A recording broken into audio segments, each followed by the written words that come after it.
지금 이 시대는 이 믿음을 자기 즐기는 도구로 삼는 시대입니다. 자기 이익을 추구하는 그런 시대입니다. 교회 안에 이런 모습이 있어요. 이 일을 어쩌면 좋습니까? 사도행전 19장 23절로 마지막 절까지입니다. 사도행전 19장 23절로 41절의 말씀을 같이 봉독합니다. 그때쯤 되어 이 도로 말미암아 적지 않은 소동이 있었으니 즉 데메드리오라 하는 어떤 은장색이 은으로 아데미의 신상 모형을 만들어 직공들에게 적지 않은 벌이를 하게 하더니 그가 그 직공들과 그러한 영업하는 자들을 모아 이르되 여러분도 알거니와 우리의 풍족한 생활이 이 생업에 있는데 이 바울이 에베소뿐 아니라 거의 전 아시아를 통하여 수많은 사람을 권유하여 말하되 사람의 손으로 만든 것들은 신이 아니라 하니 이는 그대들도 보고 들은 것이라. 우리의 이 영업이 천하여질 위험이 있을 뿐 아니라 큰 여신 아데미의 신전도 무시당하게 되고 온 아시아와 천하가 위하는 그의 위엄도 떨어질까 하노라 하더라. 그들이 이 말을 듣고 분노가 가득하여 외쳐 이르되 크다 에베소 사람의 아데미여 하니 온 시내가 요란하여 바울과 같이 다니는 마게도냐 사람 가이오와 아리스도고를 붙들어 일제히 연극장으로 달려 들어가는지라. 바울이 백성 가운데로 들어가고자 하나 제자들이 말리고 또 아세아 관리 중에 바울의 친구된 어떤 이들이 그에게 통지하여 연극장에 들어가지 말라 권하더라. 사람들이 외쳐 어떤 이는 이런 말을 어떤 이는 저런 말을 하니 모인 무리가 분란하여 태반이나 어찌하여 모였는지 알지 못하더라. 유대인들이 무리 가운데서 알렉산더를 권하여 앞으로 밀어내니 알렉산더가 손짓하며 백성에게 변명하려 하나 그들은 그가 유대인인 줄 알고 다 한 소리로 외쳐 이르되 크다 에베소 사람의 아데미여 하기를 2시간이나 하더니 서기장이 무리를 진정시키고 이르되 에베소 사람들아 에베소 씨가 큰 아데미와 제우스에게서 내려온 우상의 현전지가 된 줄을 누가 알지 못하겠느냐. 이 일이 그렇다 않다 할 수 없으니 너희가 가만히 있어서 무엇이든지 경솔이 아니하여야 하리라. 신전의 물건을 도둑질하지도 아니하였고 우리 여신을 비방하지도 아니한 이 사람들을 너희가 붙잡아 왔으니 만일 데메드리오와 그와 함께 있는 직공들이 누구에게 고발할 것이 있으면 재판날도 있고 총독들도 있으니 피차 고소할 것이요 만일 그 외에 무엇을 원하면 정식으로 민회에 결정할지라. 오늘 아무 까닭도 없는 이 일에 우리가 소요 사건으로 책망받을 위험이 있고 우리는 이 불법 집회에 관하여 보고할 자료가 없다 하고 이에 그 모임을 흩어지게 하니라. 아멘.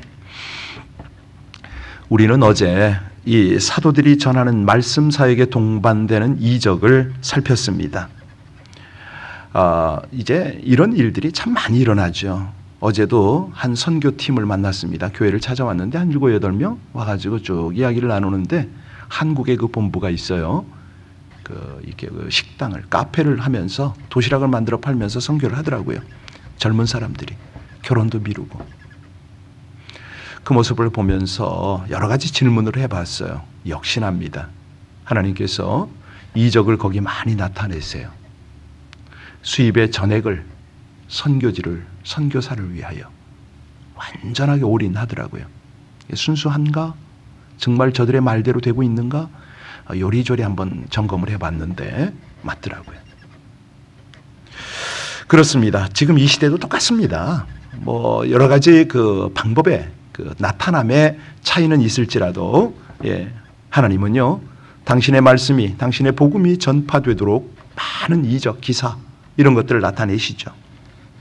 그랬더니 여기 보면 바울을 흉내내서 귀신을 쫓아내려는 마술자들 그런 것들을 봅니다. 여러분 이 시대도 그런 거 있는 거 다 아시죠? 인도고 여러 선교지에 가보면요 우리가 상상하는 이상의 능력들 나타납니다. 물 뿌려서요 이 굽어진 팔도 펴기도 하고요 안진뱅이 이렇게 해서 걷기도 해요. 누가? 이방 종교 우상 믿는 사람들이 그렇게 합니다. 이런 걸 보면서 우리 개신교가 너무 힘이 없지는 않은가 이런 생각들을 덜어 합니다. 여기 마술사들을 이 비아냥거리게 하고 다치게 하는 악한 귀신들이 본문에도 나왔잖아요.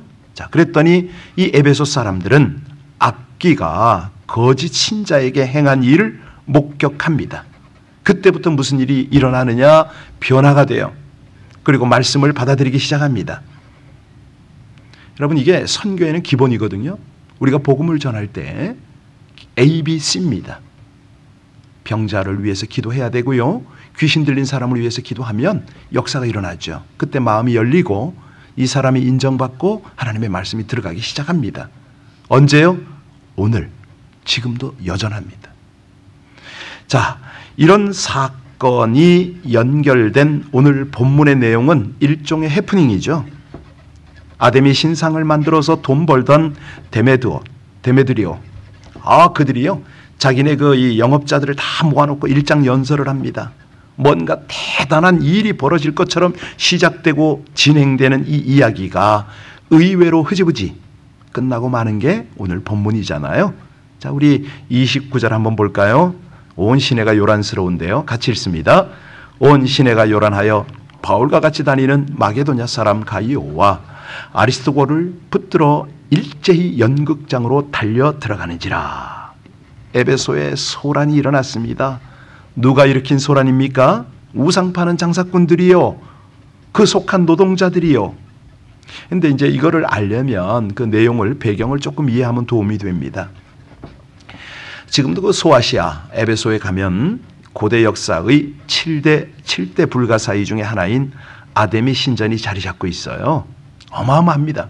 이 아데미 신전, 너비가 130m고 길이가 68, 아주 거대한 대리석 건물이죠. 이 신전, 델피의 아폴로 신전 다음으로 당시 세계에서 최고의 명성과 숭배를 받던 그런 신전이었습니다. 이 아데미는 뭐냐면 달의 여신이거든요.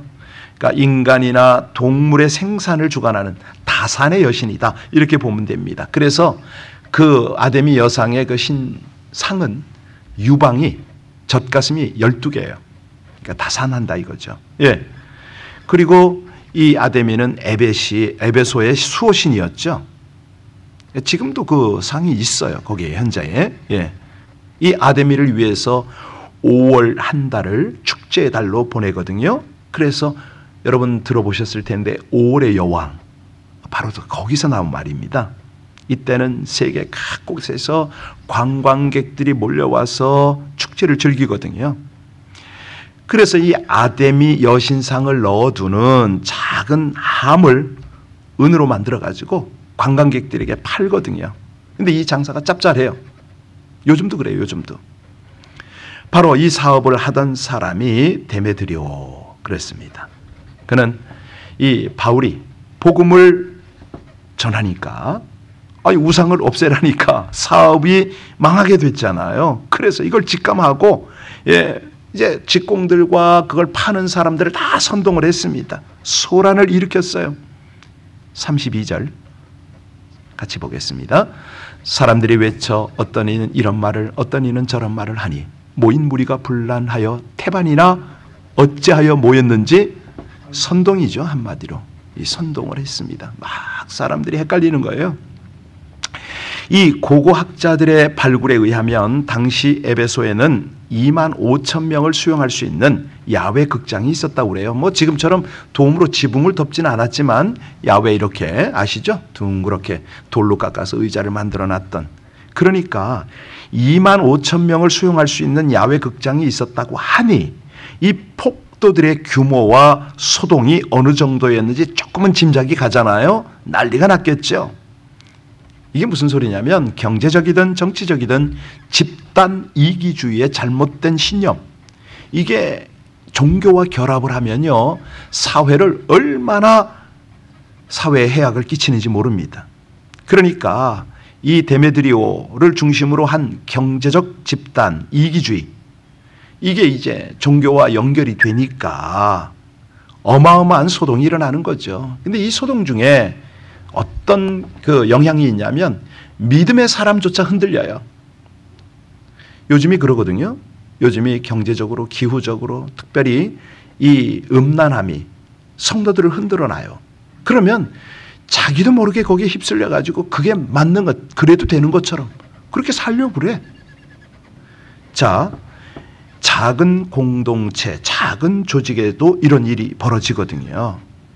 그래서 이 합리성과 과정을 중요시하는 태도 아주 중요합니다. 사실은 완장차고 분위기 잡고 선동하는 사회보다 투표하는 사회, 정말 질서를 아는 규범을 잡는 그 사회가 훨씬 좋은 사회 아닙니까? 하나님께서는 이 에베소 우상 숭배자들의 소용돌이를 통해서 우리에게 메시지를 던져요. 어떤 메시지입니까? 구별하라는 거예요. 구별하라는 거. 자, 뭘 구별하느냐? 첫 번째 26절을 보면요. 우상은 사람이 아니고 하나님은 사람을 만든다. 이걸 구별하라는 거죠. 같이 읽겠습니다. 이 바울이 에베소뿐 아니라 거의 전 아시아를 통하여 수많은 사람을 권유하여 말하되 사람의 손으로 만든 것들은 신이 아니라 하니 이는 그들도 보고 들은 것이라. 여기 사람의 손으로 만든 것들, 이 구절을 집중해야 됩니다. 그러니까 세상에는 사람이 자기들의 손으로 만든 신이 있어요. 반면 그 사람을 만드신 신이 있잖아요. 우리 하나님. 그렇습니다. 우리가 믿는 하나님은요, 인간에 의해서 만들어진 게 아니고 친히 사람의 호흡과 생명을 주관하는 창조주, 주관자 하나님이라는 거예요. 한번 생각해 보세요. 사람의 손으로 나무를 다듬습니다. 돌을 쫓습니다. 주물을 만들어 부어요. 우상을 만들어요. 그 우상이 뭘 합니까? 사람의 손에 의해서 만들어지고 다듬어지고 색칠하고 입혀진 우상 앞에 엎드려 절하는 것, 이게 무슨 믿음입니까? 쉽게 설명하면 이런 거예요. 여러분들의 손주들이, 여러분들의 자녀들이 도화지 위에 그림을 그려요. 아주 도깨비 그림을 그려요. 그러고 무섭다고 벌벌 떤다면 어른들은 그 아이에게 뭐라고 말하겠습니까? 어이가 없는 거죠. 설명을 해도 잘 못 알아듣는다면. 신이 인간의 손에 의해서 만들어진다면 그걸 섬겨야 할 이유가 뭐가 있겠어요? 그래서 이사야서 44장 15절 제가 읽어드릴게요. 이 나무는 사람이 땔감을 삶는 것이거늘 그가 그것을 가지고 자기 몸을 덮게도 하고 불을 피워 떡을 굽기도 하고 신상을 만들어 경배하며 우상을 만들고 그 앞에 엎드리기도 하는구나. 그 중에 절반은 불에 사르고 그 절반으로는 고기를 구워 먹고 배불리며 또 몸을 덮게 하여 이르기를 아하 따뜻하다. 내가 불을 보았구나 하면서 그 나머지로 신상 곧 자기의 우상을 만들고 그 앞에 엎드려 경배하며 그것에게 기도하여 이르기를 너는 나의 신이니 나를 구원하라 하는도다.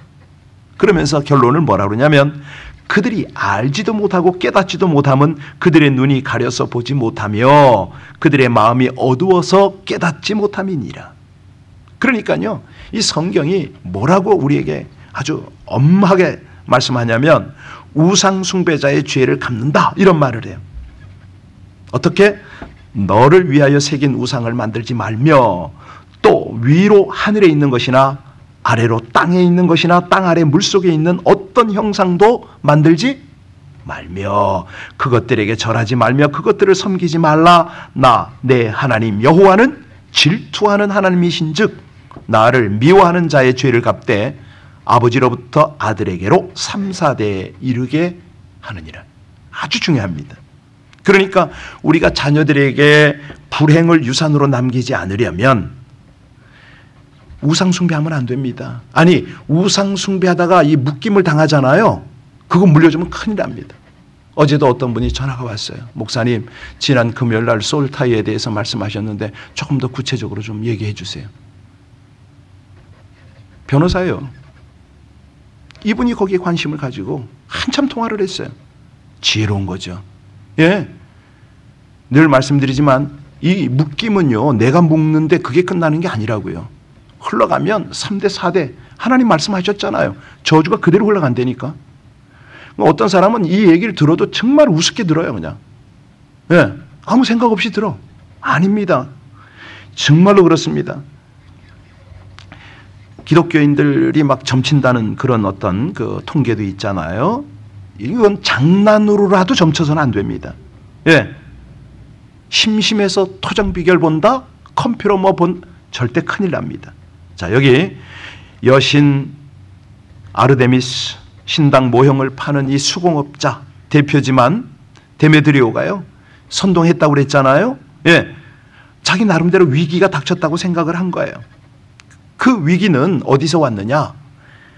바울이라는 그 사람의 복음 전파 때문에 왔습니다. 근데 이게 보면은 우상 숭배하는 사람의 입장에 보면 위기지만 하나님의 관점으로 보면 회복이잖아요. 치유잖아요. 은혜잖아요. 네. 자, 이 지역이 살아날 수 있는 기회인데 이런 것들 신경 안 씁니다. 그래서 바울 사도가 이걸 어떻게 표현하냐면 예수의 십자가가 유대인들에게는 비유의 거슬이고 이방인에게는 어리석게 보이는 일이다. 이런 지적을 했어요. 여기 데메드리오가 종교적 이유를 들어서 바울을 공격하는 그의 속마음은 어디 있습니까? 아니, 자기가 섬기는 아르데미스 여신에 대한 염려인가요? 아니잖아요. 돈벌이에 대한 염려인가요? 예. 이 경제와 종교는 인간의 영원한 관심사입니다. 경제가 받쳐주지 않으면 문명이 발달할 수가 없고 종교가 받쳐주지 않으면 예술이 발달할 수가 없다. 그런 점이 있잖아요. 자, 그래서요, 이런 것 때문에 소위 좀 머리에 들었다, 공부 좀 했다는 사람들도 예, 이 논리 앞에는 흔들려요. 여튼간에 여기 데메드리오는 자신들이 처한 입장을 자세히 언급하고 있지만 자기가 소동의 주동자인데도 실제로 이 극장 안에서 극심한 논란이 벌어졌을 때 역할 안 하는 거 아세요? 선동만 하고 빠져버려요. 이게 인간들이에요. 이게 정치예요. 그는 사라지고 다른 사람을 등장시키네요. 사건이 아주 긴박하게 돌아갑니다. 그랬더니 바울이 진격하려고 그러죠. 그 자리에 들어가려고 그래요. 30절 한번 보실까요? 30절 같이 읽습니다. 바울이 백성 가운데로 들어가고자 하나 제자들이 막 선동이 되니까 서로 흥분하고 난리가 난 거예요. 에베소의 여신 아르데미스 만세 하고 뭐 난리가 났죠. 온 도시가 시끄러운 거죠. 이 상황 속에서 아마도 바울도 격동이 됐던 것 같죠? 뛰어들어가려고 한 거예요. 예. 그런데 아니, 극도로 흥분한 민중을 자기가 설득할 수 있을까요? 아니면 위험에 빠진 동료들에 대한 책임감 때문에 이렇게 됐을까요? 우린 여러 가지 생각할 수가 있어요. 그런데 보세요. 정말 이게 왜 해프닝이냐면 이렇게 떠들고 있는 와중에 알렉산더라고 하는 사람이 무대 중앙에 짠 하고 나타나네요. 32절 보시겠습니까? 32절입니다. 사람들이 외쳐 어떤 이는 이런 말을 어떤 이는 저런 말을 하니 모인 무리가 분란하여 태반이나 어찌하여 모였는지 알지 못하더라. 33절이요. 유대인들이 무리 가운데서 알렉산더를 권하여 앞으로 밀어내니 알렉산더가 손짓하며 유대인들이 왜 밀어내는지 아세요? 알렉산더가 말 잘하니까. 예. 그러니까 이제 알렉산더가 앞에 나서서 언변 가지고 조용히 하라고 내가 말하겠다고. 예. 자, 군중들은 어떻게 반응합니까? 그가 유대인인 것을 알고서 더 큰 소리로 소요가 났네요.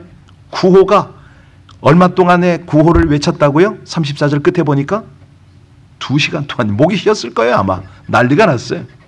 그래서 결국은 알렉산더가 한마디도 못하고 연단에서 내려왔습니다. 우리 33절 34절을 딱 보시면은 그때 등장하는 사람이 있으니 누굽니까? 서기장입니다. 오늘날로 말하면 한 시장격이 돼요. 이 사람이 등장을 합니다. 익명으로 등장한 에베소의 서기장, 시장은요, 뭐라고 말합니까? 이거 여러분들 이거 해프닝이야. 별거 아니야.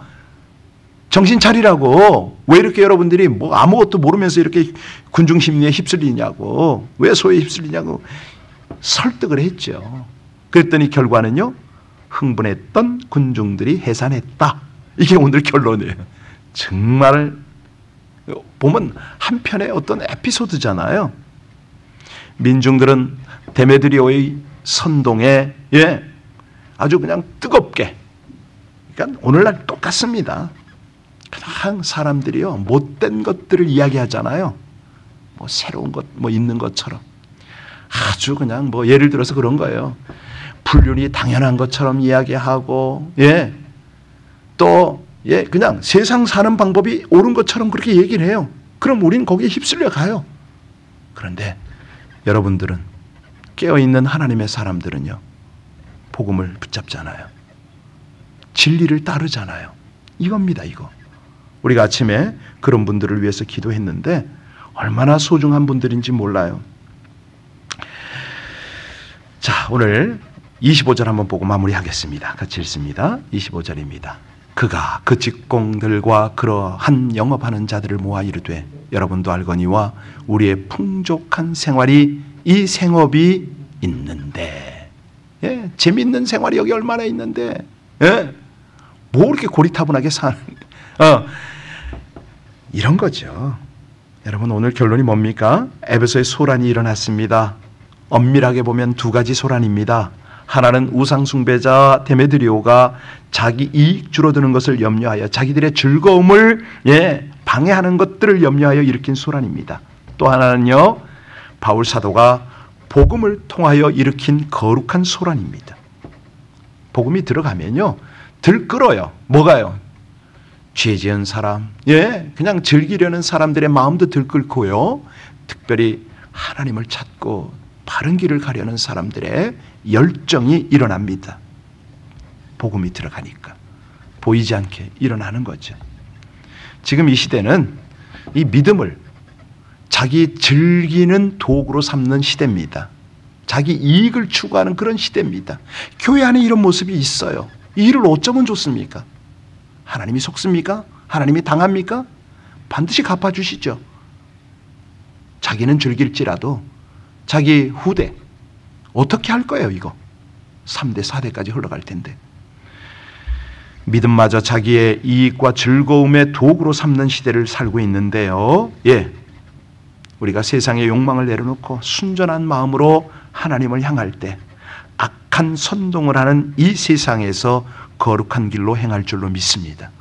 우리 그 길을 함께 갈 때 서로 격려하고 감사로 그 길을 가야 될 것입니다. 기도하시겠습니다.